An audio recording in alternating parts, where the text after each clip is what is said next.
નમસ્કાર મિત્રો, હું રમેશ રાઠોડ, વિષય નિષ્ણાત પાક સંરક્ષણ કૃષિ વિજ્ઞાન કેન્દ્ર ગીર સોમનાથ.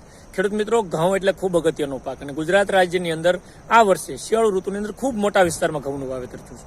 અત્યારે ઘઉંની જે અવસ્થા છે એમાં કઈ ટ્રીટમેન્ટ કરવાથી ઘઉંની ડુંડી લાંબી અને વજનદાર બનાવી શકીએ એના માટેની મિત્રો વાત છે. અને ખૂબ ટૂંકી વાતની અંદર બે અવસ્થા ખાસ કરીને કહી દઉં અને બે ખાતરો કહી દઉં.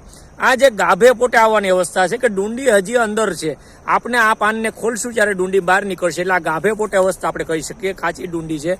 આની અંદર 05236 એક પંપની અંદર 100 ગ્રામ અને તેની સાથે બોરોન 20% જે દ્રાવણ આવે એ 15 ગ્રામ, 05236 100 ગ્રામ, બોરોન 15 ગ્રામનો છંટકાવ કરવો જોઈએ. જ્યાં ગાભે પોટે અવસ્થાએ ઘઉં આવવાની તૈયારી છે અથવા છે.